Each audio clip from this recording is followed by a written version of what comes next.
கேளுங்க.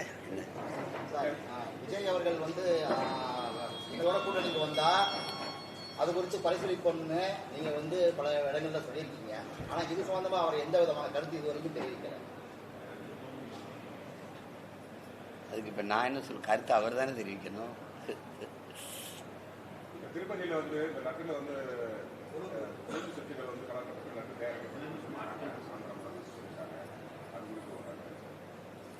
லெட்டை தயாரிச்ச நிறுவனம் எது, அவங்ககிட்ட தான் கேட்கணும். இது ஒரு நாட்டில் ஒரு பெரிய இது இல்லை.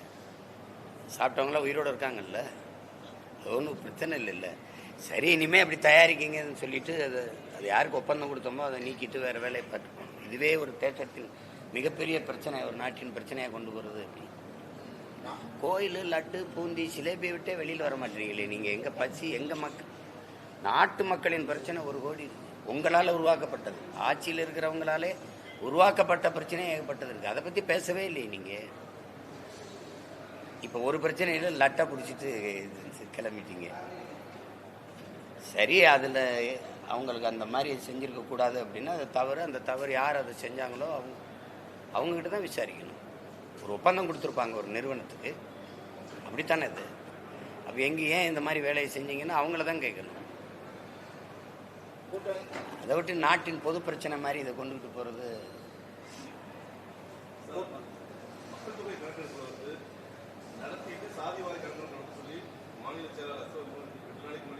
மாநில மாநில எந்த தமிழ்நாடு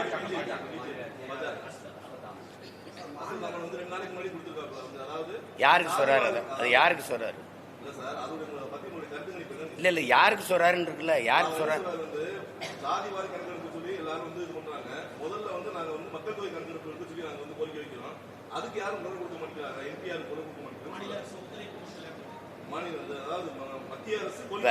இப்ப இது மாதிரி ஒரு ஏதாவது ஒரு இது இருக்குதா? யாரும் ஆட்சியில் இருக்கிறது யாரு? அதுக்கு எதுக்கு நான் குரல் கொடுக்கணும், நீங்க குரல் கொடுக்கணும்? நீங்க தாங்க எடுக்கணும். மக்கள் தொகை எண்ணும் போதே நீ யாருன்னு கேட்டு எழுத வேண்டியதானே. அதுக்கு தனியாக வேறு எடுப்பில்ல. ஒரு தடவை என் வீட்டுக்கு வந்துட்டு இல்லை, என் வீட்டில் எத்தனை பேர்னு என்ட்ரி இல்லை, அப்போ நான் யாருன்னு எழுதிட்டு போயிட வேண்டியதானே சேர்த்து. இதெல்லாம் வேலை செய்கிறவன் செய்வான். நீங்கள் பிரதமர் பேசுகிறாரு பாருங்க, பிளாஸ்டிக் இல்லாத ஒரு நாட்டை உருவாக்குவோம்னு. யார் உருவாக்கணும்? நானா நீங்களா? பிளாஸ்டிக் இல்லாத ஒரு நாடை உருவாக்கும்னு சொல்ல வேண்டியது நாம, உருவாக்க வேண்டியது அவர், எடுக்க வேண்டியது அவங்க. கோரிக்கையே வைக்கலன்னு எத்தனை ஆண்டுகளா கோரிக்கை இருக்கு. சாதி வாரி கணக்கெடுக்க எடுக்கிறது இதுக்கு நேர் எதிரான ஒரு கட்சி, ஒரு சித்தாந்தத்தை கொண்ட கட்சி உங்க கட்சி. இப்ப நீங்க எங்களை கேட்குறீங்க நாங்க ஏதோ தவறு பண்ண மாதிரி. இருக்கிற இந்த கொஞ்ச நஞ்ச இடஒதுக்கீடும் ஒரே ஒரு மகன் ஆனமுத்துன்னு ஒரு மகன் போராடி பெற்றுக் கொடுத்தது. இப்ப நமக்கு இருக்கிற 69 விழுக்காடு இடஒதுக்கீடு. நீங்க என்ன பண்ணீங்க? அதிகாரத்தில் இருந்தார் அவரு, சட்டமன்ற உறுப்பினர், பாராளுமன்ற உறுப்பினர் அவரு. மக்களின் மீது இருந்த பேரன்பின் காரணமா, தமிழ் சமூகத்தின் மீது இருந்த அன்பின் காரணமா ஓடி போய் வட இந்தியாவில் பல மாதங்கள் ஒற்றை மகனா இருந்து ஒவ்வொரு தலைவனா சந்திச்சு அழுத்தம் கொடுத்து உருவாக்குனதான் மண்டல் கமிஷன். மண்டல் ஒருத்தர் மேல போட்ட அவர் தலைமையில் உருவாக்கப்பட்ட குழு. அதுக்கும் பல ஆண்டுகள் கழிச்சு ஒரு மகன் வந்தான், விபி சிங். அவர் நிறைவேற்றி கொடுத்தார் அந்த கோரிக்கையை. செய்ய வேண்டிய மகாராஜா நீங்க இப்படி பேசினா இப்படி. நீங்க உங்க தலைவர்கிட்ட சொல்லி எடுங்க. மக்கள் தொகை கணக்கெடுப்பும் குடிவாரி கணக்கெடுப்பும் ஒரே நேரத்தில் எடுங்க. குடிகளின் எண்ணிக்கைக்கு ஏற்ப கொடுங்க. நீங்க பொருளாதார அடிப்படையில், எந்த அடிப்படையில் பொருளாதார அடிப்படையில் இடஒதுக்கீடை கொண்டு வந்தீங்க? அதுக்கு இவர் பதில் வச்சிருக்காரா? இந்த மாநில செயலாளர் ஐயா பதில் வச்சிருக்காரா? சாதிவாரி கணக்கெடுப்பு ஏன் எடுக்க சொல்றோம் தம்பி? ஒரு ரொம்ப அடிப்படை கோட்பாடுதான் தம்பி. ஒரு குடும்ப அட்டைக்கு 10 கிலோ அரிசி, ஒரு ரேஷன் கார்டுக்கு 10 கிலோ அரிசி. ஒரு குடிசையில் ஒரு ஏழை அப்பத்தா இருக்கா, வயசானவன், அவளுக்கு 75 வயசுன்னு வச்சுக்கோங்க, 80 வயசு, ஒரு அட்டை அவளுக்கு 10 கிலோ அரிசி. ஒரே மனுஷி தான். பக்கத்து வீட்டில் 10 பேர் இருக்காங்க, பசங்க பொண்ணுங்க எல்லாம் இருக்காங்க, பெரிய குடும்பம். அவங்களும் ஒரு குடும்ப அட்டை வச்சிருக்காங்க, 10 கிலோ அரிசி. ஒரு அட்டைக்கு 10 கிலோ. சரியான பகிர்வுன்னு நினைக்கிறீங்களா? இல்லை இல்லை இல்லை. இதே தான். 5 பேர் இருக்க வீட்டுக்கு நீங்க 50 பேர் சாப்பாடு அனுப்புறீங்க, 50 பேர் இருக்கிற வீட்டுக்கு 5 பேர் சாப்பாடு அனுப்புறீங்க. இது சமூக நீதி இல்ல, அநீதிங்கிறோம். இப்போ எங்கள் ஐயா 10.5 நீங்கள் கொடுத்துருக்கீங்க, அவர் கேட்டது 20, நீங்கள் 10.5 கொடுத்துருக்கீங்க. படையாச்சி எவ்வளவுன்னு எண்ணிட்டீங்கன்னா அது 8 தான் வருதுன்னு கொடுத்தீங்கன்னா எங்கள் ஐயா எதிர்க்க போகிறாரா என்ன? நீ எடுத்து கொடுக்குற, எண்ணி கொடுக்க மாட்ற. நீ அள்ளி கொடுக்குற, அளந்து கொடுக்க மாட்ற. சரி, அருந்ததியருக்கு 3 விழுக்காடு கொடுத்தீங்க, 3 விழுக்காடு எண்ணிங்களா? எண்ணுனீங்களா? சரி, அவங்களுக்கு 3 விழுக்காடு அப்படியே கொடுத்துட்டீங்க. நாங்கள் கல்லர் மறவர் அகமுடையர்னு இருக்கோம் எம்பிசியில். எங்களுக்கு தனித்தனியாக கல்லருக்கு எவ்வளவு, அகமுடையருக்கு எவ்வளவு, மறவருக்கு எவ்வளவுன்னு எடுத்து கொடுத்தீங்களா? என்ன உங்க எனக்கு எல்லாம் ஓட்ட குறி வச்சே நகர்ந்து போனீங்கன்னா நாட்டை காப்பாத்துறது யாரு? குடிவாரி கணக்கெடுப்புங்கிற கோரிக்கை இன்னைக்கு நேத்தல்ல, அப்ப இருந்திருக்கு. சட்டநாதன் அறிக்கையில் இருந்திருக்குது, பல அறிக்கையில கொடுத்து பல முன்னோர்கள் போராடிருக்காங்க. காதலே வாங்குறது இல்லை ஆட்சியாளர்கள். இன்னைக்கு திடீர்னு ஏதாவது கோரிக்கை வைக்க மாட்டேங்கிறாங்கன்னு வச்சா எடுத்துருவீங்களா? சொல்லுங்க, நாளைக்கு வைக்க சொல்லிடுவோம். இதெல்லாம் என்ன தம்பி, இதெல்லாம் சொல்றது வேலையை? ஒரு நாட்டை ஆளுகிற தலைவனுக்கு தெரியாதா இது இதை செய்யணும் செய்யக்கூடாதுன்னு? நீங்க கேட்டா தர்றேன் அப்படின்னு. அதுக்கு தலைவன் தேவையில்லை. குடிதழி கோலோச்சு மாநில மன்னன் அடிதழி நிற்கும் உலகு. இதான் எங்க வேதம் சொல்லுது. ஒரு தாய் குழந்தையின் தேவை அறிந்து குறிப்பறிந்து சேவை செய்வாள். இந்த நேரம் என் குழந்தைக்கு பசிக்கும் என்று பால் ஊட்டுவாள், இந்த நேரம் உறக்கம் வரும் என்று தொட்டிலிட்டு தாளாட்டுவாள்.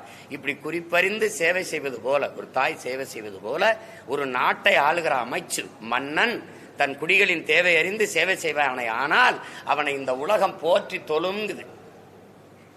அப்படி நீங்க எங்களுக்கு என்ன தேவைன்னு நீங்க செய்யணும். இப்ப என்ன வரம் வேண்டும் கேள் அப்படின்னு கடவுள் என்கிட்ட கேட்டா, இது கூட தெரியாத நீ என்ன கடவுள் நான் கேட்க மாட்டேனா? கேட்பனா கேட்க மாட்டேனா? சீமானுக்கு என்ன வேணும்னு என்னை படைச்ச கடவுளுக்கே தெரியலன்னா, அது மாதிரி நாட்டை ஆள்ற தலைவருக்கே தெரியல, நாட்டின் பிரதமருக்கே தெரியல, நாங்க கோரிக்கை வச்சா செய்வோம்னா எப்படி?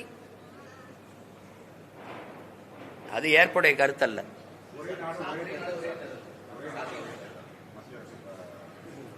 அதெல்லாம் நடக்க போறது இல்லை. அது சும்மா ஏதோ அவங்களுக்கு பிரச்சனை இல்லை. அவங்களுக்கு நீங்க சாலையில பயணிச்சுட்டு போகும்போது, ஐயா உங்ககிட்ட சொல்றேன், சாலையில பயணிச்சுட்டு போகும்போது டேக் டைவர்ஷன் ஒன்று போட்டிருப்பான், ஒரு பலகை வச்சிருப்பான் பார்த்தீங்களா? அது மாதிரி பிரச்சனைகளை திருப்பி விடுறதுக்கு இது இப்போ ஒரு பிரச்சனை. இப்போ லட்டு பிரச்சனை தமிழ்நாட்டுக்கு, மொத்த நாட்டுக்கு அந்த ஒரு பிரச்சனை. ஒரு தேர்தல் சாத்தியமா? ஒரே நாடு ஒரே தேர்தல். ஒரே நாடாது? பல கேள்விகள் இருப்போம், பதில் இருக்கா? இப்போ ஒரு கேள்வி, ஐயா மோடி ஐயாவே ஆட்சியை சந்திரபாபு நாயுடு ஐயாவும் நிதிஷ்குமார் ஐயாவும் தாங்கிட்டு இருக்காங்க, ஆதரவு இல்லைன்னு விலகிட்டாங்க. மொத்த இந்தியாவுக்கும் தேர்தலா? மாநிலங்களை எல்லாம் கலைச்சிட்டு எல்லா மாநிலத்துக்கும் தேர்தலா? ஒரே தேர்தல்னா உள்ளாட்சிக்கு நீங்க வைக்கிறீங்களா தேர்தல், அதுவும் அப்படித்தானா? அது ஏன் 3 மாசம் கழிக்குது? உங்களால முடியுதா? நீங்க மேற்கு வங்கத்தில் எத்தனை தொகுதி? 42 தானே? 40. எதுக்கு 7 கட்டமா நடத்துறீங்க? பீகார்ல 42, எதுக்கு 7 கட்டம்? அசாம்ல 14, எதுக்கு 3? ஐயா நீங்க என்னங்க எப்படி சொல்றாங்க? அப்ப எங்க மாநிலம் பாதுகாப்பா இருக்கா? பாதுகாப்பு ஒரு மாநிலத்துல பாதுகாப்பு கொடுக்க முடியாத அளவுக்கு நீங்க 10 ஆண்டு ஆண்டுட்டு நாட்டையே பாதுகாக்கணும்னு பேசிட்டு நீங்க நீங்க சொல்லுங்க. அப்ப உங்களால பாதுகாப்பு கொடுக்க முடியல. அதுக்கு இவ்வளவு பெரிய ராணுவம், இவ்வளவு பெரிய உளவு கட்டமைப்பு. நீங்க அப்ப தோல்வியை ஒத்துக்குங்க, எங்களால பாதுகாப்பு கொடுக்க முடியல அப்படின்னு சொல்லுங்க. அப்ப இது ஒரு பேச்சா? நீங்க உங்க வசதிக்கு ஒவ்வொரு தெருவுக்கு ஒரு தேர்தல் வச்சுக்கிறீங்க, எங்களுக்கு ஒரே கட்டமா வைக்கிறீங்க. ஏன்? எங்களை போல பிள்ளைகள் எப்படி பாருங்க, முத நாள் சின்னம் கொடுக்குற, 20 நாள் தான் 40 தொகுதிக்கு வேலை செய்ய நேரம் கொடுக்குற, அதுல நாங்க 20 தொகுதிக்கு ஓடி ஓடி போய் வேலை செய்யணும். நீ கோடிக்கணக்கா கொட்டி வச்சிருக்க, 50 கோடி 60 கோடி முதலீடு செய்யற, நாங்க 5 லட்சம் 10 லட்சம் செலவுன்னு படாத பாடுபடுறோம். அப்ப ஜனநாயகம் சம வாய்ப்பு அதெல்லாம் பேசுறீங்களே எங்க இருக்கு? சம உரிமை எல்லாம் பேசுறீங்களே எங்க இருக்கு? ஏதாவது ஒரு பதில் சொல்லக்கூடாது. எங்க பாதுகாப்பு கருதினா அது இப்ப தென் மாநிலங்கள்லாம் ஒரே கட்டமா நடக்கும்போது பாதுகாப்பா இருக்கு. அப்ப தென் மாநிலங்கள் ஒத்துக்கிறீங்க? இப்ப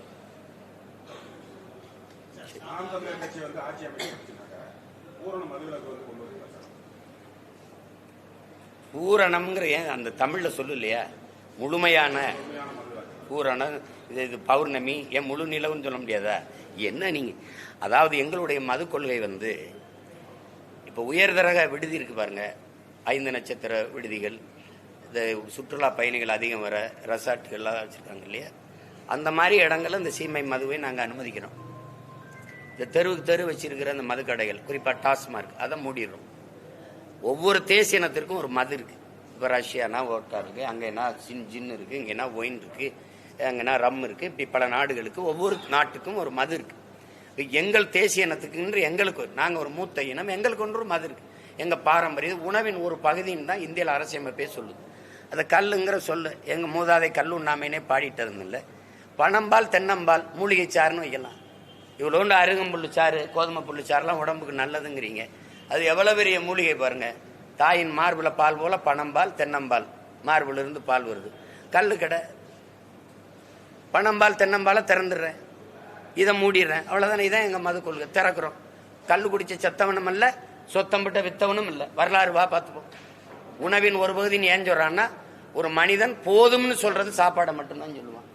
அதுக்கப்புறம் கல் அதிகபட்சம் பெரிய முடா குடிகாரன் பண்ண ஊர்ல முடா குடிகாரனா இருந்தால் 4 லிட்டருக்கு மேல குடிக்க முடியாது, போதும்னுவான். ஆனா சீமச்சரக்கு அப்படி கிடையாது. அவன் நினைவிழந்து மயங்கி தெருவில் விழுகிற வரை குடிச்சிட்டு கிடப்பான். அது மாதிரி இது கிடையாது. பனை வாழும், வேளாண்குடி மக்கள் வாழ்வார்கள்.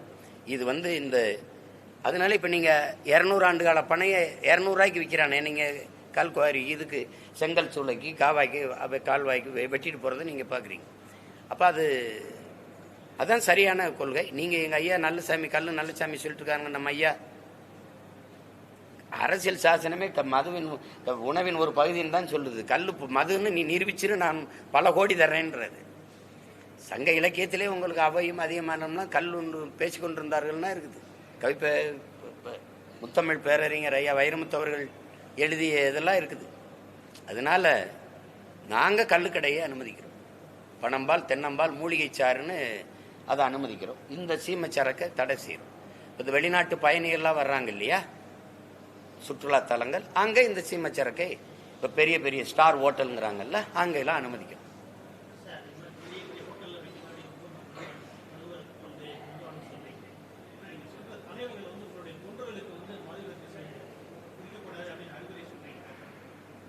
சொல்றோம்ல, எழுதுறாங்கல்ல பத்திரிகையில, மது வாடையே இல்லாத மாநாடு நடந்ததுன்னா நாம் தமிழர் கட்சி மாநாடுன்னு எழுதுனது உங்களுக்கு அனுப்பட்டா அத்தனை ஆயிரக்கணக்கான லட்சக்கணக்கான 2 லட்சம் 3 லட்சம் பேர் கூடின இடத்துல ஒரு கடையில குடிச்சிட்டு தகராறு பண்ணா, ஒரு இடத்துல சாப்பிட்டு காசு கொடுக்காம போனா அப்படின்னு செய்தி நீங்க படிச்சதுண்டா? ஒழுங்கா வருவார்கள், ஒழுங்கா செல்வார்கள். நீங்க பாருங்க, எத்தனையோ செய்திகள். இத்தனை ஆண்டுகளை 13 ஆண்டு ஆயிடுச்சு நாங்க கட்சி தொடங்கி, 8 ஆண்டுகளா தேர்தல் களத்துல நிக்கிறோம். எந்த இடத்துல இந்த மாதிரி ஒரு செய்தி பதிவாயிருக்குன்னு பாருங்க. மற்ற கட்சியில நீங்க மற்ற கட்சிகிட்ட தான் பார்க்கணும். நாங்க கட்சி சார்பில்ல, நாட்டு மக்களுக்கே சொல்றோம். அது விஷம் என்று தெரிந்து நாம அருந்துறோம். அதை நிறுத்திடணும். நீங்க அதை திறந்து வச்சுக்கிட்டு நாட்டு மக்கள் நலன், இளைஞர் நலன், அது மேம்பாடு, விளையாட்டுத்துறை, இதெல்லாம் செய்யறது அதெல்லாம் வச்சிருக்கிறது ரொம்ப பெரிய வேடிக்கை, ரொம்ப பெரிய கொடுமை. இதெல்லாம் நீங்க சாராயம் வித்த காசுல எனக்கு நல்லது செய்யறதுன்னு எங்க அப்பனை குடிக்க வச்சுட்டு எங்க ஆத்தாவுக்கு 1000 ரூபாய் கொடுக்கறது மாதிரி ஒரு கொடுமை உலகத்துல உண்டா? சொல்லுங்க. ஒரு நாளைக்கு எங்க அப்பா குடிக்கிறாருன்னு வச்சுக்கிறீங்களேன், 250 ரூபா 300 ரூபா செலவழிப்பாரு. எங்க அம்மாவுக்கு 30 ரூபா கொடுக்குறீங்க, மாசம் 1000 தான். இந்த கள்ளச்சாரம் குடிச்சு செத்தவர்ல பேட்டி கொடுத்தது பாருங்களேன், 500 ரூபா கூலிங்க எங்களுக்கு.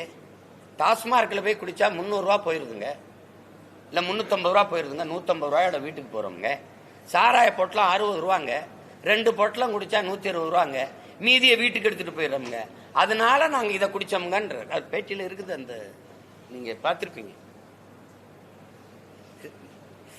இப்ப அதுதான் அது யதார்த்தம். அதை போய் பேசி என்ன இருக்கு? இப்ப நாங்க சொல்றோம், நான் சொல்றேன், இப்ப எங்க அண்ணன் திருமாவளவன் சொல்றாரு, அல்லது ஐயா அன்புமணி, நாங்க எல்லாரும் சொல்றோம். அரசு சொல்லுதா? நாட்டை ஆளுகிற அதிகாரம் சொல்லுதா? குடிக்கிற டாஸ்மார்க் வியாபாரம் குறைஞ்சிருச்சுன்ட்டு அந்த விற்பனை மேலாளர்கள் விற்பனையாளர்களை இடைக்கால பணி நீக்கம் செஞ்சீங்களா? செய்யல. குடிக்க ஏண்டா வியாபாரம் நீ அதிகமா பண்ணல? குடிக்க வரவ எண்ணிக்கை ஏன் குறைஞ்சதுன்னு அவர்களை இடைக்கால பணி நீக்கம் செஞ்சீங்களா? செய்யல. இது ஒரு பெரிய குற்றமா என்ன? அவ குடிக்க வரலங்க, குடிக்க வந்தா தானங்க ஊத்தி கொடுப்பாங்க. சேலத்துல மாவட்ட ஆட்சியர் உட்கார்ந்து விற்பனையாளர்களை எல்லாம் கூப்பிட்டு, அந்த மேலாளர்லாம் கூப்பிட்டு, ஏன் இந்த 2 மாசத்துல வியாபாரம் குறைஞ்சிருக்குன்னு விவாதம் நடந்ததா இல்லையா? வலைவெளியில உங்களுக்கு என்ன கொடுங்க, நான் அனுப்புறேன். ஏன் அரசு பள்ளி கல்லூரிக்கு வர்ற மாணவர் எண்ணிக்கை குறைஞ்சிருக்கு? ஏன் இந்த தனியாருக்கு நம்ம இவ்வளோ பெரிய அரசு நம்மளுடைய விழுக்காடு தேர்ச்சி விழுக்காடு குறையுது? அப்படியெல்லாம் விவாதிச்சா ஒரு ஆரோக்கியமான நாடா போகுதுன்னு அர்த்தம். எப்படி வியாபாரம் சரக்கு விற்கிறது குறைஞ்சிருச்சுன்னா எப்படி எப்படி எப்படி எடுத்துக்கிறீங்க? எங்களை சொல்றீங்க சொல்லு.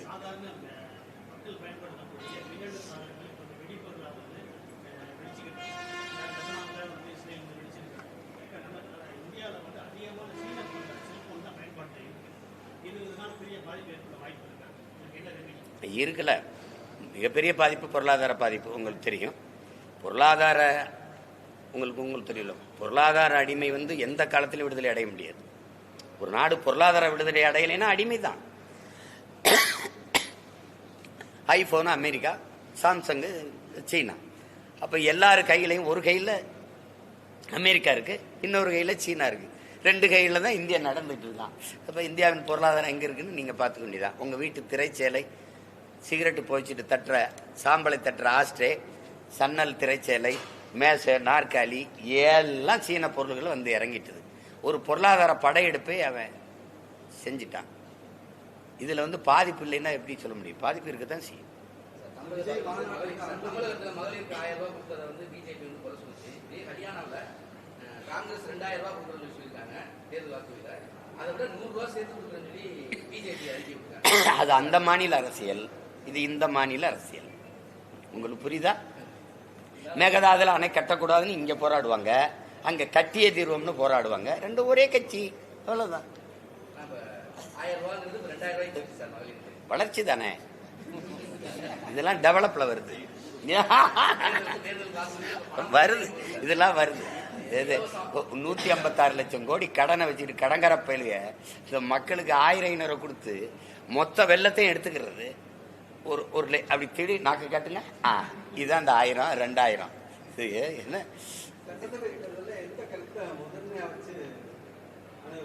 புதுசு இல்ல. 2016 தேர்தலை சந்திக்கும் போதுன்னு சொல்றோம். கல்வி, சரியான கல்வி, சமமான தரமான கல்வி, குடிநீர் விற்பனை செய்யக்கூடாது. இப்ப எனக்கு என் தங்கச்சி கொடுக்குது. கொக்கு குருவி ஆடு மாட்டுக்காரு கொடுப்பா. ஏப்ரல் மேல எங்க ஆத்தாப்பனுக்கு கிடைக்காத தண்ணி இந்த முதலாளிக்கு எப்படி கிடைக்குது? அழைச்சு பேசினா ஆயிரக்கணக்கான போத்தலை கொண்டாந்து தர்றானே, அவனுக்கு எங்கிருந்து ஒரு தண்ணி? இது மனிதன் குடிக்கிற திறன்ல இருக்குன்னு யார் சான்றிதழ் கொடுத்தது? ஐயா, நான் 1 கோடி கேள்வி இருக்கு இதுலயே. இந்த நிறுவனம் யாரு? இவர் வித்துக்கொள்ள உரிமை கொடுத்தவன். இது பரிசோதிச்சு தந்த மருத்துவர் யாரு? இது குடிக்கலாம், மனிதன் குடிக்கிற திறனோடு இருக்குது. அப்படிதான் இருக்காங்க. உலக உயிர்களின் உயிராகாரம் இது யாரு விற்பனை பொருளா கொண்டு வந்தது யாரு? அறிவை வளர்க்கும் கல்வியையும் உயிரை காக்கும் மருத்துவத்தையும் வியாபாரமாக்குனது யாரு? அதையெல்லாம் மாற்றணும்னு நினைக்கிறேன். இந்த நாட்டின் பொருளாதார கொள்கையை தலைகளா மாற்றணும்னு நினைக்கிறேன். காந்தி கண்ட எங்க தாத்தா ஜேசி குமரப்பா, இந்திரா காந்தி, நேரு, இன்னும் எங்க தாத்தா காமராஜர், இவர்கள் கண்ட தற்சார்பு பொருளாதாரத்துக்கு போகணும்னு நினைக்கிறேன். அதாவது தற்சார்பு பசுமை பொருளாதாரம், வேளாண்மையை முன்னிறுத்தி கட்டமைக்கிற பொருளாதாரம். பாலின் சந்தை மதிப்பு 9 லட்சம் கோடி இருக்கு. உன்னோட சாராயம் 50,000 கோடி, என்னுடைய பால் 9 லட்சம் கோடி. நீ எங்க இருக்க போற? சாராயத்தில் இருக்க போறியா, பாலுக்கு வர போறியா? உனக்கு பால் எங்க இருந்து வருது? ஆந்திராவிலிருந்து. ஏன் நீ மாடு வளர்க்கல? மாடு வளர்க்கறதுல உனக்கு என்ன பிரச்சனை? என்ன பிரச்சனை உனக்கு? சாராயம் விப்ப, மாடு வளர்க்க மாட்டேன். எப்படி? சாராயம் ஆலை வச்சிருக்கிறது யாரு? அரசை நடத்துறவங்க. எப்படி இருக்கு? மாடு இன்னைக்கு நேத்தா நான் வளர்க்குறேன். கொள்ளேற்ற கோடஞ்சுவானை மறுமையும் புல்லாலே ஆய மகள் சங்க இலக்கியத்துல 5000 ஆண்டுக்கு முன்னாடி பாட்டிருக்கு. காளை அடக்க 5 ஆண் மகனே அடுத்த ஜென்மத்திலையும் 1000 மகள் கல்யாணம் பண்ண மாட்டான்ட்டு. நான் ஆதியில மேய்ச்சி செஞ்ச வேலையை வேட்டையாடி சாப்பிட்டேன், அப்புறம் வளர்த்து சாப்பிட்டேன். முல்லை நிலத்துல நான் செஞ்ச வேலையை ஆடு மாடு வளர்த்தல் தானே. அதுல என்ன எனக்கு அவமானம்? கிருஷ்ண பரமாத்மா மேய்ச்சிருக்காரு, நபிகள் நாயகம் மேய்ச்சிருக்காரு, இயேசு மேய்ச்சிருக்காரு. உலகத்தில் பெரிய பெரிய அறிஞன் பொருளாதார மேதையெல்லாம் சொல்றான், ஆடும் மாடும் நடமாடும் வங்கிகள்ங்கிறான், மொபைல் பேங்க்ங்கிறான். உனக்கு என்ன பிரச்சனை? 1 கிலோ கறி 1000 ரூபாய். நீ ஆவின் பால் விக்கிறீல்ல? அரசு, தமிழ்நாடு அரசு ஆவின் பால் விக்குதா இல்லையாங்கய்யா? அங்கய்யா மாடு அங்கய்யா? குஜராத் 50,000 கோடிக்கு பால் விக்குது, நீ 50,000 கோடிக்கு சாராயம் விக்கிற. குஜராத் விக்குதா இல்லையா? அப்புறம் அப்ப மாற்று பொருளாதாரத்துக்கு வா. 1 கிலோ தக்காளி 200 ரூபாய் குதிக்கிற, ஏன் விலையை வைக்க மாட்டேற? வேளாண்மை அரசு பண்ணியாக்க முடியாதா? சாராயம் ஊத்தி கொடுக்கிற வேலையை கவர்மெண்ட் வேலையாக்க தெரியுது. ஆடு மாட்டுக்கு ஊசி போடுற வெட்டினரி டாக்டர் வேலையை கவர்மெண்ட் வேலையாக்க தெரியுது. ஆடு மாடு வளர்த்தல், பட்டுப்பூச்சி வளர்த்தல், நெசவு செய்தல், இதெல்லாம் நீ கவர்மெண்ட் வேலையாக்க முடியாதா? பானை செய்தல், வேளாண்மை செய்தல், அதெல்லாம் செய்ய முடியாதா? தென்னை மரம் சார்ந்த ஒரு காய்த்து கட்டில் 40,000 ரூபாய் அமெரிக்கால. எப்படி ஒரு மண்சட்டி 13,000 ரூபாய். இப்ப தெரியுது இல்ல? அப்படிலாம் சொல்ல பழைய கஞ்சின்னு ஹெல்த்தி ஃபுட்டு. ஐயா இவன் விளக்கெண்ணா சிரிப்பாயா, பிரெஞ்ச் ஆயில்னா வாங்குவாயா, கேழ்வரகுன்னா சிரிப்பாயா, ராகின்னா ரசிப்பாயா. இதுதான் இவனுக்கு இருக்கிற நோய்.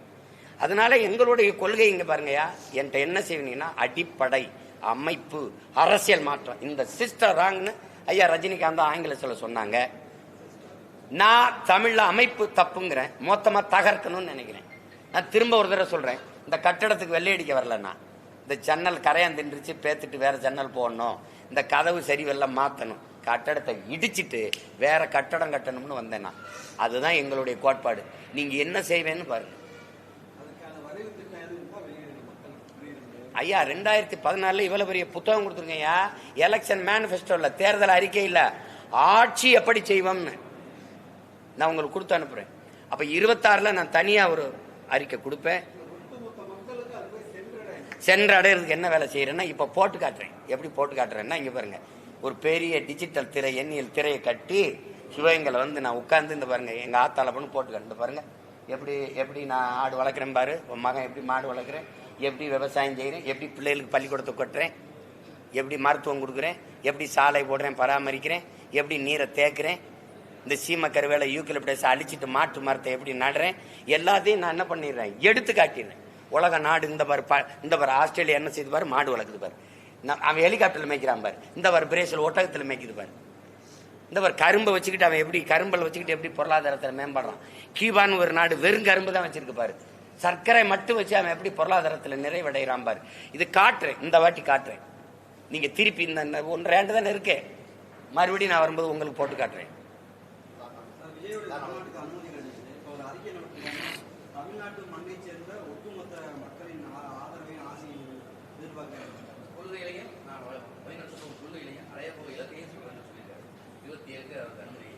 இல்ல அது சரிதானே, ஒரு தமிழ் மண்ணின் மகன், ஒரு தமிழன் தன் இன சொந்தங்களை எல்லோரும் எனக்கு ஆதரவு கொடுங்கள்னு கேட்கறது. இப்ப நான் அண்ணன் கேட்டேன், இப்ப தம்பி கேட்கிறாரு, அது உரிமை இருக்கு, உறவு இருக்கு, அந்த இதுல நம்ம கேட்கிறாரு, அவர் கேட்கிறாரு, அதுல ஒன்றும் தவறு இல்லையே. நமது நாட்டில் அரசியலை பொறுத்த வரைக்கும் கூட்டணிங்கிறது காலங்காலமா எல்லா தலைவர்களும் ஏற்றுக்கிட்டு வந்த ஒண்ணு. நீங்க வந்து கூட்டணி பேச்சுக்கு இடவில்லைன்னு சீமான் சொல்றது எந்த வகையில் ஏற்படுது? எல்லா தலைவரும் எல்லா தலைவர்களும் ஏற்றுக்கொண்ட ஒண்ணு அப்படின்னு அப்படிலாம் ஒன்றும் கிடையாது. ஒரு தனித்த தத்துவத்தை கொண்டவன் தனிச்சு தான் நிற்கணும். நாங்கள் படிப்பறிவிலிருந்து கட்டுறதை விட பட்டறிவிலிருந்து கட்டுறது அதிகம், அதான் வலிமையானதும் கூட. எங்கள் முன்னோர்கள் செய்த தவறை நான் செய்திடக்கூடாதுன்னு நினைக்கிறேன். எங்கள் இனம் சார்ந்து வந்த எங்கள் தலைவர்கள் எல்லாம் சில பகுதி கட்சி தொகுதி கட்சிகளாக இருந்து வீழ்ந்து போனார்கள். உங்களுக்கு தெரியுது, நான் பேரை சொன்னால் மறுபடியும் சொல்லணும். ஆனால் தமிழர் அல்லாதவர் இந்த நிலத்தில் வந்தவர்களாம் பொது தலைவர்களாக இருந்து அதிகாரத்தை செலுத்திட்டாங்க. இப்போ அதை கற்கும்போது நாங்கள் என்ன பண்ணோம், எங்கள் ஐயா மாப்போசி வந்தாங்க, சீப்பாயத்தன் வந்தாங்க, ஐயா ராமதாஸ் வந்தாங்க, அண்ணன் வைகோ வந்தாங்க, ஐயா விஜயகாந்த் வந்தார், எங்கள் அண்ணன் திருமாவளம் வந்தார், கடைசிக்கு அண்ணன் கமல்ஹாசன், ஐயா தினகரன் எல்லாரும் வந்துட்டு கூட்டணி கட்சி அப்படி கூட்டணி வந்து போயிட்டாங்க. அப்படி செய்யக்கூடாது. கூட்டணி வச்சு நீங்கள் பெற்ற வாக்கை விட ஒரு எளிய மகன், எனக்கு என்ன இந்த பின்புலம், இந்த மண்ணில் நீங்கள் வந்தீங்கன்னா இந்த வீட்டில் ஏடாச்சுமா மறந்தாம்பிங்க, எனக்கு என்ன இருக்குது, உங்களை மாதிரி இருந்த ஒரு மகன் ஒரு தத்துவத்தை சொல்லி, அது சாதியை சொல்லலை, மதத்தை சொல்லலை, செத்துப்போன மொழி இன உணர்வை சொல்லி அதிலிருந்து இவ்வளவு இளைஞர்களை திரட்டி ஓட்டுக்கு 1 ரூபா காசு கொடுக்காம தேர்தலுக்கு நாள் ஒவ்வொரு தேர்தலுக்கும் ஒரு சின்னம் கொடுக்குறாங்க. எங்களுக்கு 6 தேர்தலை வச்சு சந்திச்சேன், ஒரு விவசாய சின்னத்தை கொடுத்தீங்க, திடீர்னு அதை தூக்கிட்டு எனக்கு சின்னமே இல்லாமல் தவிக்க விட்டீங்க, கடைசியாக இந்த மைக்கு வச்சுக்கன்னு கொடுத்து விட்டீங்க. சரி, அதை வச்சுக்கிட்டு தேர்தலை சந்தித்து இத்தனை லட்சம் வாக்கு கொடுத்து அங்கீகரிக்கப்பட்ட ஒரு கட்சியாக மக்கள் கொண்டு வராங்கன்னா மாறுதல் இல்லாமல் எப்படி? அரவிந்த் கெஜ்ரிவாலால் தனிச்சு நின்று ஜெயிக்க முடியும், அம்மையார் ஜெயலலிதாவில் தனிச்சு நின்று 37 இடம் பாராளுமன்ற தேர்தலில் வெல்ல முடியும்னா ஏன் நம்மளால் வெல்ல முடியாதுன்னு நீங்கள் ஏன் கேட்க மாட்டீங்க? ஜனநாயகத்தின் பாதுகாப்பு கூட்டணி தான் சொல்லுவாங்க. ஜனநாயகத்தின் பாதுகாப்பு கொள்கை தான், கூட்டணிலாம் கிடையாது. கூட்டணினா ஜனநாயகத்தின் பாதுகாப்பா சாராய கடை வச்சிருக்கிறது? கூடி கொள்ளையடிச்சா சரியாயிருதா? காசு வாங்காமல் ஒரு காரியம் நடக்குமா? இது ஜனநாயக பாதுகாப்பா? இது ஜனநாயக பாதுகாப்பா சொல்லுங்க. அப்புறம் என்ன ஜனநாயக பாதுகாப்பு? மண்ணள்ளி விற்கிறது, மரத்தை வெட்டி விற்கிறது, மலையை நொறுக்கி மண்ணாக்கி விற்கிறது, இதெல்லாம் ஜனநாயக பாதுகாப்பு.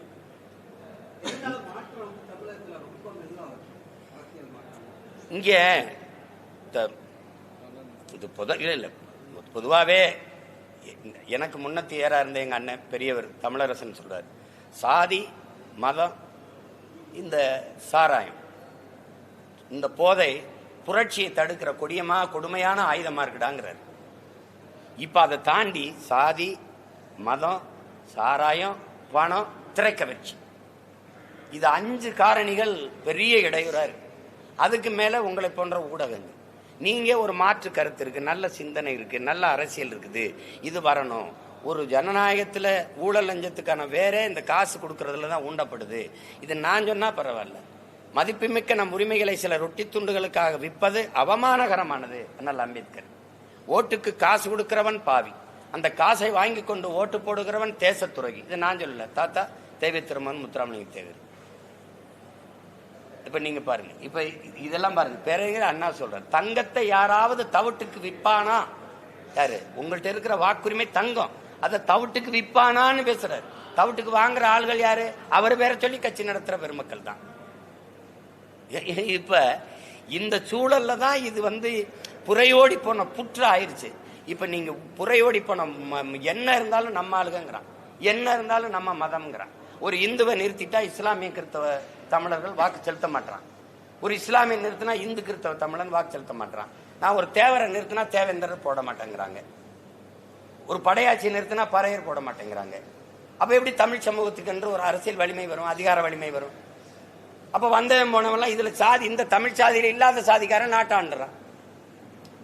ஏன்னா நீங்க எங்க சாதியில இல்லாத ஒருத்தன்ட்ட நான் கை கட்டுறேன், இவரும் கை கட்டுறாரு, இவரும் கை கட்டுறாரு. அப்ப எல்லாரும் கை கட்டிட்டு போயிருவோம். இதான் இந்த அடிமை சிந்தனையிலிருந்து மீளணும்னா இது ஒரு பெரிய புரட்சி தான். இதை புரட்டி போடணும். அது கொஞ்சம் காலம் எடுக்கும், ஆனா மாறாம இருக்காது. இப்ப நீங்க நான் வரும்போது 1.1 இந்த 1.1 4.5 லட்சம் ஓட்டு வாங்கின ஒரு கட்சி இந்திய வரலாறுல எந்த உலகத்திலையும் கட்சியா இருந்திருக்காது. அழிஞ்சு போயிடும், இல்லை எங்கேயா போயிடும். அதுக்கப்புறம் 4, அதுக்கப்புறம் 7, அதுக்கப்புறம் 8.22. அப்ப வளருது ஒரு கட்சி தனியா நின்று வளருனா மக்கள் என்னை நம்புறது காரணம். பயப்பட மாட்டான், துணிஞ்சு நிற்பான், யாரோடும் சீட்டுக்கும் நோட்டுக்கும் போய் மண்டிட மாட்டான் அப்படின்னு நிப்பான்னு நம்பிக்கையில போடுறோம். அதை நான் கெடுத்துடக்கூடாதுன்னு நினைக்கிறேன். ஆனா வரும். லெலின் சொல்றாருல, நீ புரட்சிலாம் சொல்றிய லெலின், அது எப்பதான் வரும் அப்படின்னு. இதுவரை வாழ்ந்தது போல இனி எப்போதும் வாழ முடியாது என்கிற நிலை உருவாகுமானால் மக்கள் தாங்களே புரட்சி செய்வார்கள்னு சான்று இலங்கையில் நடந்தது, பங்களாதேஷில் நடந்தது, நீங்க பாத்துட்டீங்க. அது இங்க நடக்காதுன்னு யாரும் உறுதி தர முடியாது. கொஞ்சம் பொறுத்து இல்லை. பல பேச்சுக்கள்ல சார் திமுகவோட பி டீம் அதிமுகன்னு சொல்றீங்க அடிக்கடி, அதுக்கு என்ன காரணம்னு சொல்ல முடியுமா? பி டீம்னு சொல்லல, ரெண்டுக்கும் கொள்கை வேறுபாடு இல்லைன்னு சொல்றேன். அதாவது ஒரே கட்சின்னு தான் சொல்றேன். இந்த கொடியில அண்ணா இருப்பார், அங்க இருக்க மாட்டார். வேற இங்கேயும் திருட்டு இருக்கும், அங்கேயும் திருட்டு இருக்கும், இங்கேயும் உடல் லஞ்சம் இருக்கும், இங்கேயும் மண்ணாளி விற்பாங்க, மலை குடஞ்சி விற்பாங்க, இங்கேயும் சாராயம் இருக்கும், அங்கேயும் சாராயம் இருக்கும். என்ன இங்கேயும் ஒரு ஃபார்மாலிட்டிஸ்லாம் தெரியுமில்ல அப்படின்னு கேட்பாங்க. நீங்க பணியிட மாற்றத்துக்கு வர்றீங்கன்னு வைங்கள, தம்பி நீங்க ஃபார்மாலிட்டிஸ்லாம் தெரியுமில்லன்னா, ஆமா ஆமா என்ன போனதுல 40 கொடுத்தோம், இப்ப கூடிருச்சு 60, இவ்வளவுதான். ஆனா அதேதான். அப்ப நீங்க இதுல என்ன மாற்றம் கண்டுட்டீங்க? திமுக அதிமுகவுக்கு ஒன்னும் கிடையாது. அப்ப அதனால இது ரெண்டும் ஒரே கோட்பாட்டை கொண்ட கட்சிகள். காங்கிரஸுக்கு பிஜேபிக்கு என்ன மாறுதல் கண்டுட்டீங்க? இப்படி பார்ப்போம். இந்த நீட் தேர்வை கொண்டு வந்தது, ஜிஎஸ்டி, இந்த என்ஐஏ, என்ஆர்சி இதெல்லாம் கொண்டு வந்தது யாரு? இதெல்லாம் எல்லாத்தையும் கொண்டு வந்தது அவங்க தானே. அதை இவர் செயல்படுத்துறாரு. காங்கிரஸ் கொண்டு வந்தது நான் செயல்படுத்த மாட்டேன் ஐயாவும் சொல்லல.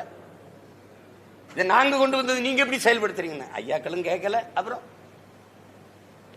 ஜிஎஸ்டி கொண்டு வந்த பெருமகன் இந்த தான் இருக்காரு நம்ம ஊர்ல. கேளுங்களேன், என்ன கொண்டு நாங்க கொண்டு வந்தது வேற, இவங்க செயல்படுத்தினது வேற. அது என்ன வேற? ஒன்னும் இல்லை, இது கொடுமைதான். இது என்ன பண்றது? இவங்க இருக்கும்போது அமித்ஷா தூக்கி உள்ள வச்சாங்க, அவர் உள்துறை அமைச்சர் இவரை தூக்கி உள்ள வச்சாரு. பாபர் மசீதை இடிக்க அனுமதிச்சாங்க. பாபர் மசீது இந்த இடத்துல ராமர் கோவில் கட்டினாங்க. அடிக்கல் நாட்டும் போது இவர் நாட்டி கும்பிட்டாரு. அவர் கன்கிராச்சுலேஷன் வாழ்த்து சொன்னாரு. இதுல மாறுதல் எங்க இருக்கு?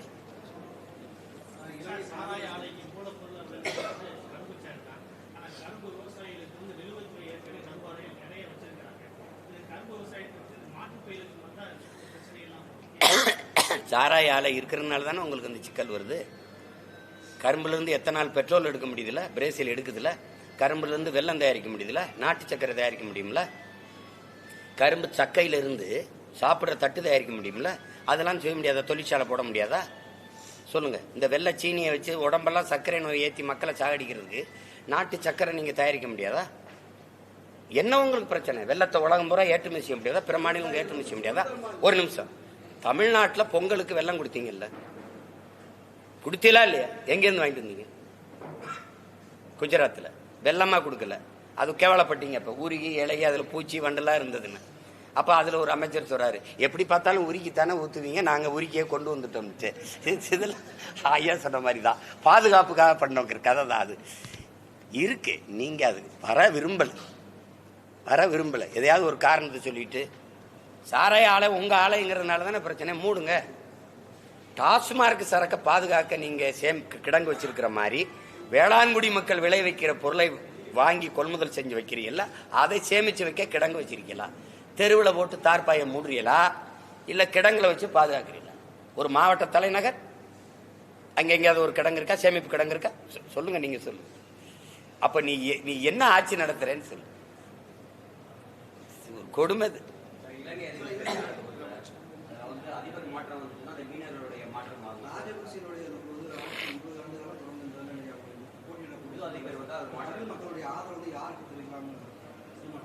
தெரிவிக்க மாட்டாங்க, யாருக்கும் தெரிவிக்க மாட்டாங்க. அவங்க அந்த மண்ணில் அரசியலை முடிவு பண்ணோம். எங்களுடைய பார்வை, இப்ப நாங்க இந்த நாட்டின் அரசியலை, இந்த நாட்டில் தமிழ் மக்களுக்கென்று ஒரு அரசியலை உருவாக்கி அதிகாரத்தை கைப்பற்றி அறம் சார்ந்த ஆட்சி. எங்கள் முன்னோர்கள், எங்க பாட்டி, எங்க பாட்டன் மருதுபாண்டி, எங்க அப்பத்தா வேல்நாச்சியார், தீரன் சின்னமலை, எங்க முன்னோர்கள் சேர சோழப்பான், நாங்க அறம் சார்ந்து வாழ்ந்த மறவர்கள். நீங்க உலகத்துல பல்வேறு நிலத்தை வென்றிருக்கோம், ஆனா எந்த இனத்தையும் நாங்க அடிமைப்படுத்தி ஆண்டதில்லை. வெள்ளக்காரன் கூட வந்திருக்கான், தன்னை போல் பிறரையும் நேசிப்பாயாக ஆமேம்பான், ஆனா எங்களை அடிமைப்படுத்தினான். புரிது நினைக்கிறேன்.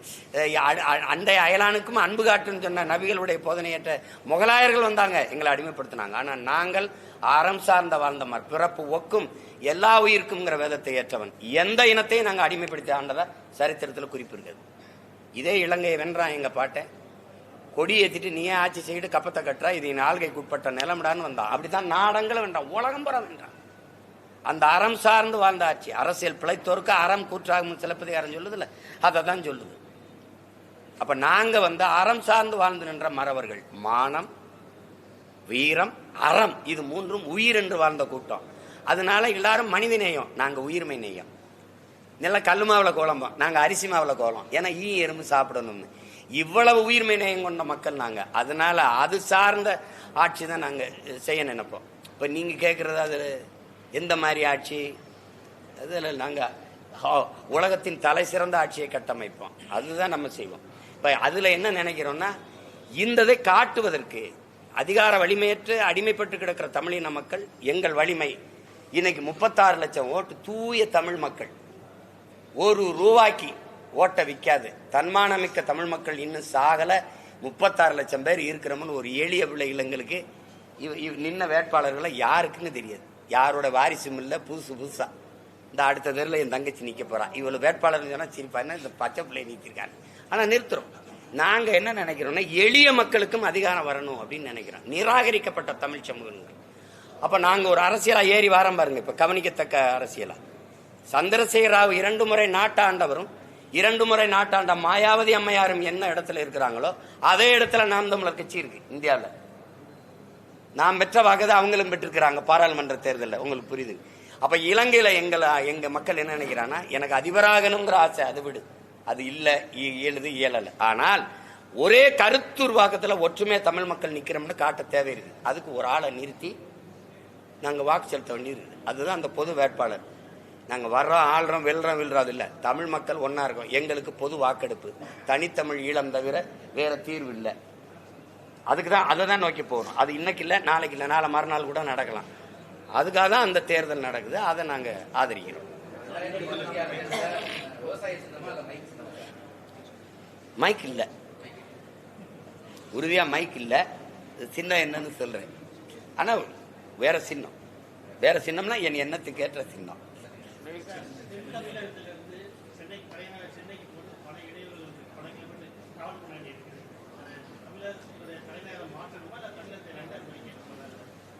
இதில் 2 பிரிக்கிறது 3 பிரிக்கிறதுலாம் சும்மா அதை பிஜேபி பேசிட்டு தெரியும். முதல் உத்தரப்பிரதேசத்தை பிரி, எத்தனை தொகுதி இருக்கு? 400 தொகுதிக்கு மேலே வச்சிருக்க. உத்தரப்பிரதேச 2 பிரி, ஏன் பிரிக்க மாட்டேன்? அது அவ்வளோ ஓ ஓட்டு அதானே. என்ன ராஜா நீ அதெல்லாம் சும்மா தான் பேசிட்டு இருப்பாங்க. நாங்கள் கொடுத்ததை 5 தலைநகராக மாற்றணும்னு நினைக்கிறேன். சின்ன சின்ன நாடுகள்லாம் அப்படிதான் வச்சுக்கிறது. இப்போ நமக்கு ஒரே இடத்துல எல்லாம் கல்வி மருத்துவம்லாம் கிடைக்குங்கிறதுனால மக்கள் கிராமங்களை காலி பண்ணிட்டு அங்கே குவியறதுனால பிரிங்கி வழியுது. அப்போ நம்ம என்ன செய்யணும்னா 5ஆ பிரிக்கணும். இப்போ நாங்கள் என்ன சொல்கிறோம், கலை பண்பாட்டுக்கு மதுரை, தொழில் வளர்ச்சிக்கு கோவை வச்சுக்கிடுவோம். இப்போ திரைக்கலை, கணினி, இந்த கப்பல் போக்குவரத்து இதுகளுக்கு நம்ம சென்னையை வச்சுக்கலாம். இப்போ இந்த ஆன்மீகத்துக்கு வழிபாட்டுக்கு நம்ம மெய்யலுக்கு கன்னியாகுமரியை வச்சுக்கலாம். அப்போ அந்த மாதிரி ஒரு 5 தலைநகரங்களை பிரிக்கும்போது நிர்வாகத்துக்கு திருச்சியை வச்சிடலாம். ஏன்னா இப்போ எதுக்கு திருச்சின்னா எம்ஜிஆர் அதை தேர்வு பண்ணார். அதுக்கு காரணம் என்னென்னா, தமிழ்நாட்டில் எந்த பகுதியிலேருந்து வந்தாலும் ஒரே நாளில் திருச்சிக்கு வந்துட்டு திரும்பிடலாம். ஆனால் நீங்கள் சென்னைக்கு வரணும்னா கன்னியாகுமரியில் வந்தால் வர ஒரு நாள், அங்கே ஒரு வேலையை செஞ்சுட்டு திருப்பி வர ஒரு நாள், 2 நாள் 3 நாள் செலவு பண்ண வேண்டியது இருக்குது. அதனால தான் பாருங்கள், எல்லா கட்சியும் மாநாடை திருச்சியில் தான் போடும். ஏன்னா ஒரே நாளில் வந்துட்டு திரும்பி போயிடலாம். அப்போ திருச்சியை மையப்படுத்தி அதை நிர்வாக தலைநகராக மாற்றணும். அப்படி மாற்றிட்டிங்கன்னா, ஒரு எளிய உதாரணம், ஒரு வெள்ளம் இப்படி இருக்குது, இங்கே வச்சுட்டீங்க, எல்லா எறும்பு ஈயும் இங்கே குவியும். 5ஆ உடச்சி அங்கங்கே வச்சுட்டீங்க, அங்கே சேர்ந்துடும், நெரிசல் இருக்காது, வாழ்விடத்திலே வளர்ச்சி வந்துடும். சென்னையில் என்ன கிடைக்குமோ அது என் மக்களுக்கு மதுரையில் கிடைச்சிடும். சென்னையில் என்ன கிடைக்குமோ அது கோயம்புத்தூரில் கிடைச்சிரும். சென்னையில் என்ன கிடைக்குமோ அது இப்போ கன்னியாகுமரியில் கிடைச்சிரும். சென்னையில் என்ன கிடைச்சது வர அது திருச்சியில் கிடைச்சிடும். அப்படி வரும்போது உங்களுக்கு சரியாயிரும். அதுதான் அது கொஞ்சம் காலம் எடுக்கும். ஆனால் எம்ஜிஆர் அதை தொடங்கி செஞ்சிருப்பாரு. அது அன்றைக்கு இருந்த ஐயா கருணாநிதி எல்லாம் விரும்பலை, அதை எதிர்த்து பேசி அதை முடக்கி போட்டாங்க. நன்றி, மகிழ்ச்சி.